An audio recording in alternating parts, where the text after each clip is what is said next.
It's not always easy to figure out how much you should offer on a property in Greater Boston, especially when some properties get 20 plus offers and go $200,000 over list, and others sit on the market for a month and get one lowball offer. That's why in today's video, I'm going to give you 5 quick tips that you can use to help you estimate a home's value so that maybe you can avoid overpaying in the future or even win that next bidding war.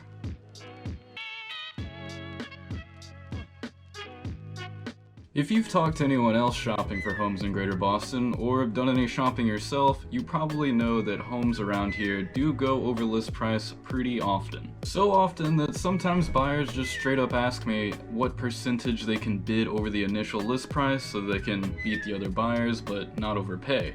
And unfortunately, it's not as easy as just looking at the list price to determine the final price. The problem with just looking at the list price is that there's thousands and thousands of real estate agents in Greater Boston, and they don't have a uniform listing strategy among them.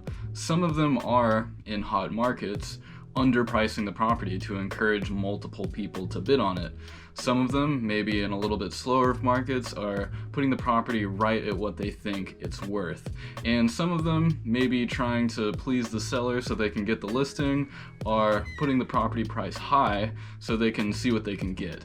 So since there are so many list agents with different experience levels in different markets with different relationships to their sellers, my first tip would be to just use the list price as a rough estimate of the final sale price. In neighborhoods around Greater Boston, properties on average do sell about 6% above or below the list price, but this can vary from area to area, and some areas have more outliers than others. And that leads into my next tip: get to know the market you're looking at. When you are getting to know a market, there are some more obvious things, like the further you get outside the Boston metro area, the more likely the prices are to go down rapidly. But there are also more subtle price fluctuations even in the same town. For example, let's say you're looking for a condo in Cambridge near Harvard Square.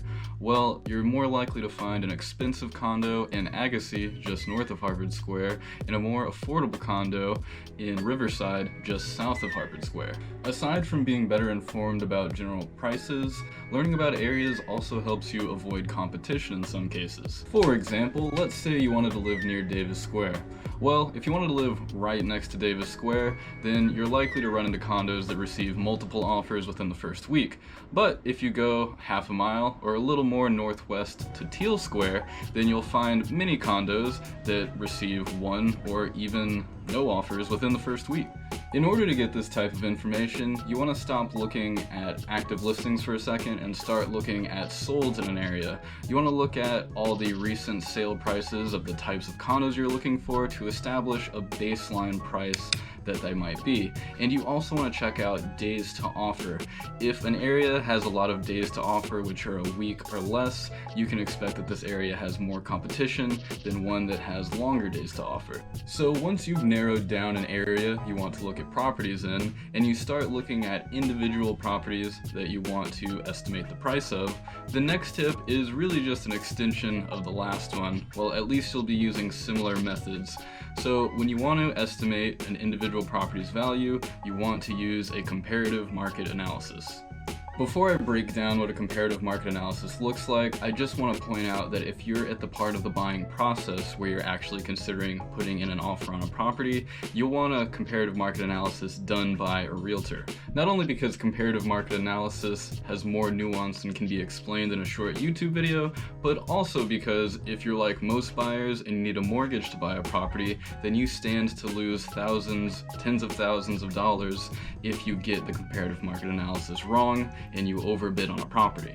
If you're getting a loan from a bank to buy a house, they're going to base that loan on the comparative market analysis done by an appraiser. And if an appraiser determines that the market value of a property is less than the amount that was offered on the property, the bank will only offer you a loan up to the appraised market value. And that could leave you in a position where you have to cover the cost between the market value and the offer you made, or maybe you'll have to renegotiate with the seller, or you might have to pull out of the deal entirely. But if you're just in the beginning processes of looking at properties, or you're not very risk averse, I can give you the general guidelines of how to run a CMA. So for CMAs, like in the last tip, you're going to be looking at recent sales, and in particular, you want sales that are as recent as possible and sales that are as similar to the subject property as possible. This means you want sales that are in the same neighborhood, and preferably in the same building. You want matching bedroom and bathroom counts, and you also want as similar as possible a square footage.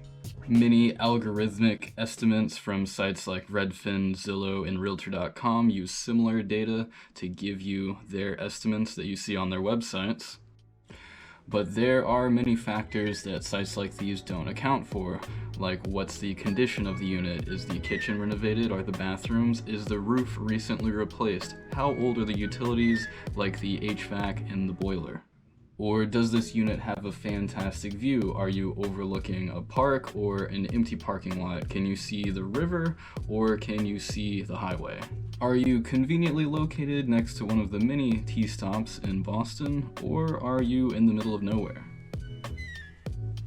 Even something like being on the top floor of a triple-decker can make a condo much more valuable than being on the second and especially the first. If you are having trouble finding comparative properties that have sold nearby and you have access to an agent, you might try asking them if they can find any similar under agreement properties, which are properties that haven't sold yet but are under agreement to be sold. Your agent can talk to the agents that listed that property and figure out what the property went under agreement for, and this is basically just helpful if you have no other information available. Once you've done a comparative market analysis, you've pretty much done all the heavy lifting when it comes to estimating a property's market value. So my next two tips are more going to be about just getting an extra leg up when it comes to either not overpaying or beating out the competition when you're in a bidding war. So tip number 4, when you're viewing a property, you're going to want to ask the agent or whoever is hosting the open house or showing what the seller's expectations are for the sale of the property. There are the common things that most sellers want, like over-asking offers and no contingencies on those offers. But sometimes there are other little things that sellers want that, if you recognize an offer up front, can help you beat out even slightly higher offers.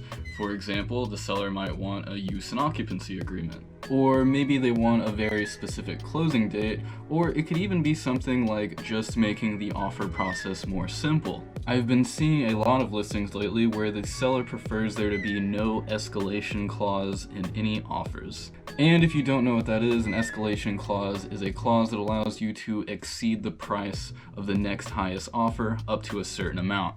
In my office alone, there were 2 situations where sellers had said that they didn't want escalation clauses, and in both of these situations, brokers from my office had put in offers with their clients, and they listened to the seller and didn't put escalation clauses in. And in both of these cases, they won their offers over other offers that were even just a little bit higher and possibly better on the terms as well, just because they listened to the seller and made the process a bit more simple. Now, not every seller is going to take simplicity over a higher price, but these little things do help you stand out when you make an offer. So once you have finally made that offer, my final tip on this video would be to follow up on the offer. Especially if there's an offer deadline, which usually people set up if they're expecting multiple offers. You want to call or have your agent call the agent on the list side and ask how many other offers came in, what's your current standing. In a lot of multiple offer situations, a list agent will take the best offers from a group of multiple offers and ask them to present a best and final offer. When you call to ask the list agent about your offer, most of them will be very vague about the terms and the prices of the other offers. But in some cases, if you're close to other offers, they may give you subtle hints on how you can improve your offers, like taking out certain contingencies, like the inspection, or even waiving parts of other contingencies, like the appraisal. In situations like these, you really need to figure out what's best for you and your budget.